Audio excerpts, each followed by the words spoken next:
Shalom familia, estamos de vuelta con el curso del enojo entre las parejas. Vamos a darle gloria al Padre y decimos Shema Israel, Jehová Eloheinu, Jehová Echad, Baruch Shem Kevod, Malchut Leolam Vaed. Escucha Israel a Jehová tu Dios, Jehová es primero y bendito sea su nombre de su glorioso reino, desde ahora y para siempre. Amén y amén. Estamos viendo, ya vimos la primera parte, el enojo, de dónde viene, por las injusticias. También vimos varias partes, pero sobre todo vimos que el Padre también se enojaba cuando había injusticia, es decir, que eso está en nuestro ser. Y que el enojo muestra parte del carácter o la personalidad de lo que somos, pero que también muestra el amor del Padre.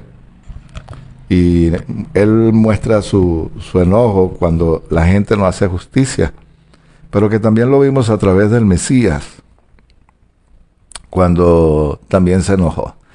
Dice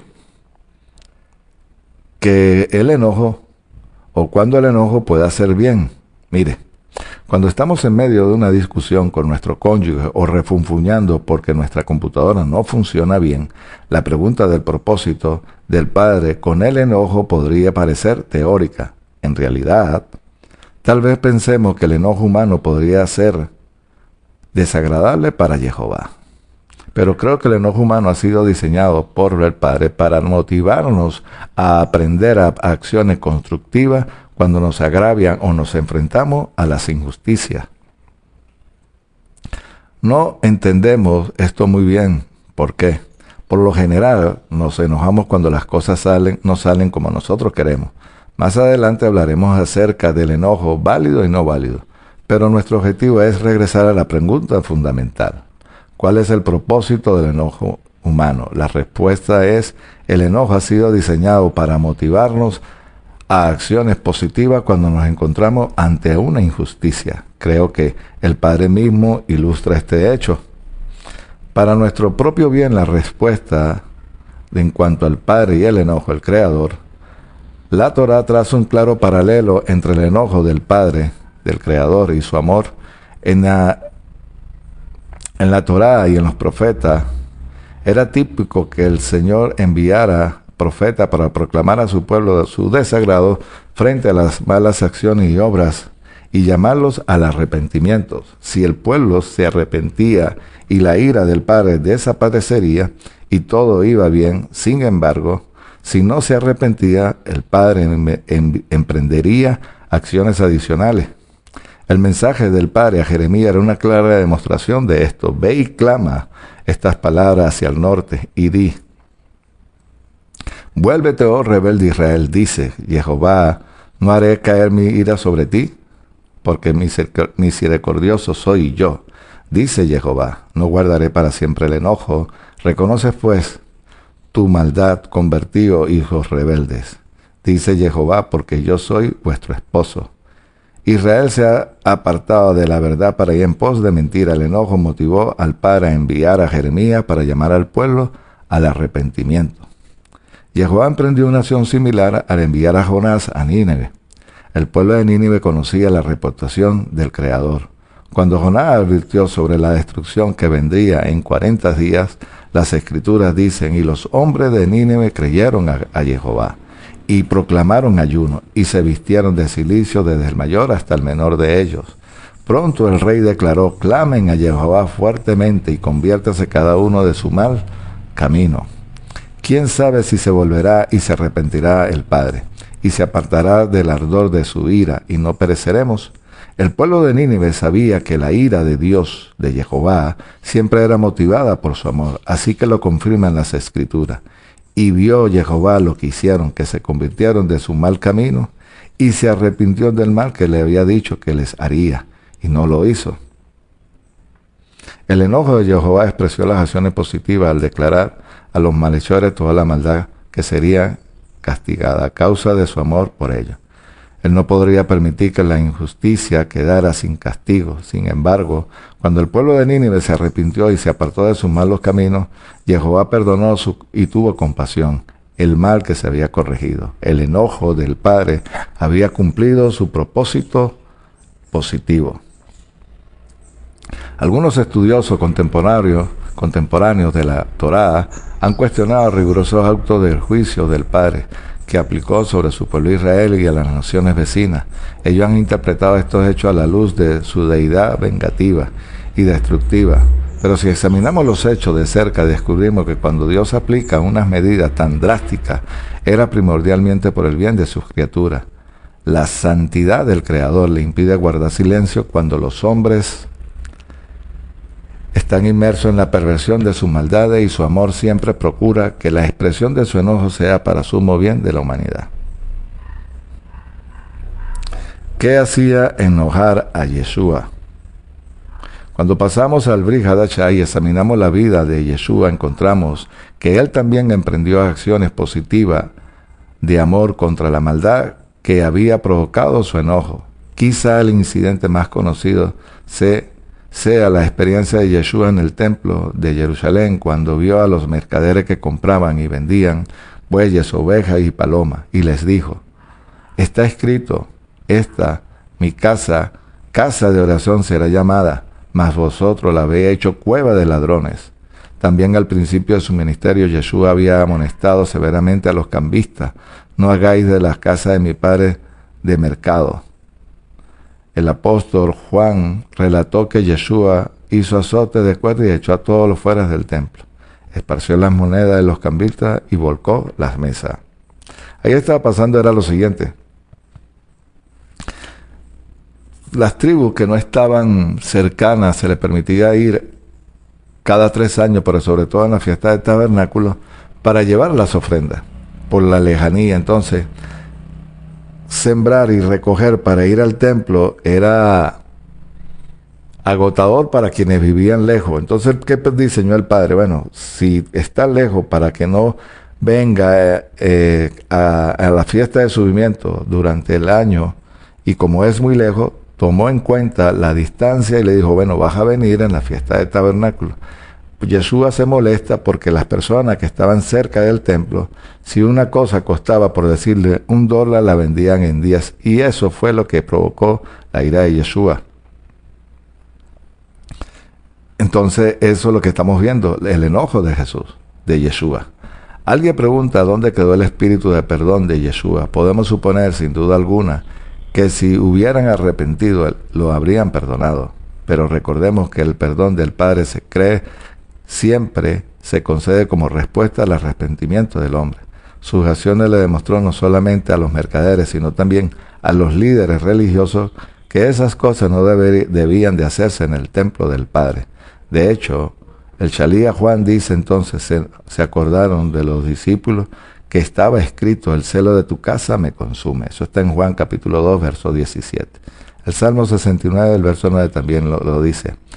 Los discípulos vieron claramente la expresión del enojo de Yeshua y lo atribuyeron a su justo y profundo interés por la casa del Padre, para que fuera un lugar de oración y no de intercambio de mercancías. Acuérdense que se presentaban los sacrificios también.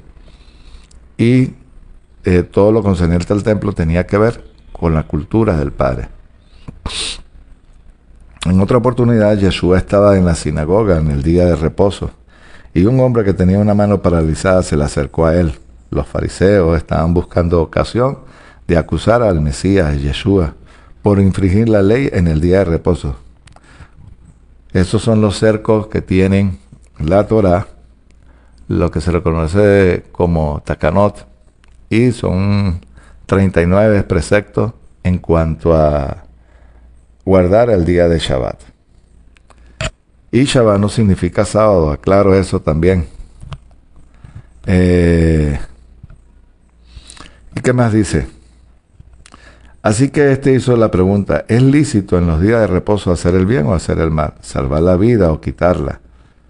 Los fariseos guardaron silencio, y Marcos registra cómo Yeshua, mirándolos alrededor con enojo, entristecido por la dureza de sus corazones, dijo al hombre: extiende tu mano. Y él le extendió y la mano le fue restaurada, sana.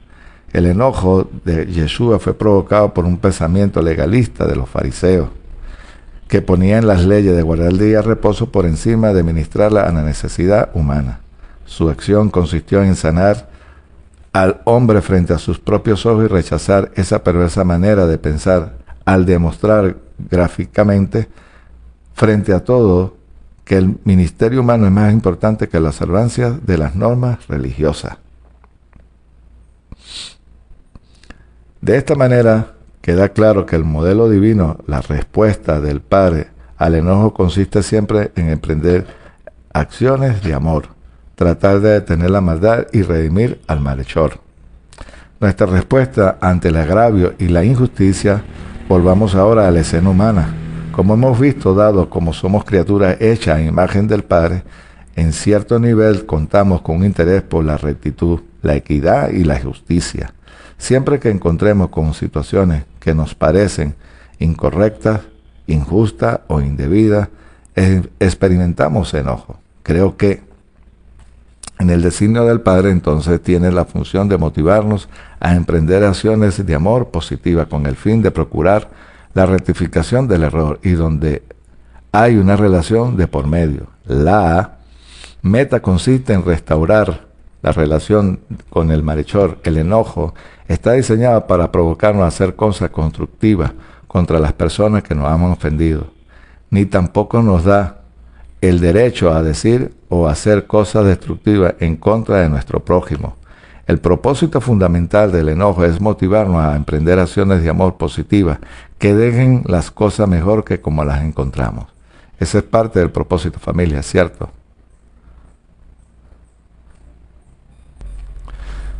En primer lugar, examinemos el contexto de la forma social de algunos lectores que están familiarizados con el MAT, Madres Unidas contra los Conductores Ebrios, por sus siglas en inglés. ¿Tiene alguna idea de por qué se estableció esta organización? Sospecho que surgió como resultado del enojo.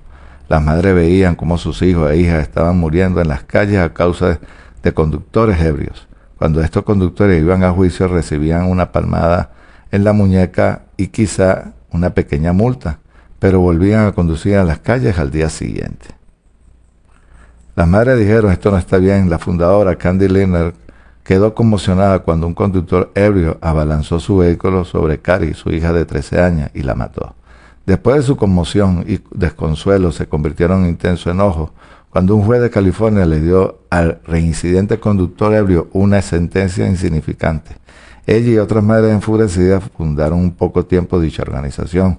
Fue este enojo provocando porque la injusticia que observaron la motivó a la señora Lerner y a otras madres indignadas a fundar esta organización nacional que creció hasta tener más de 400 delegaciones.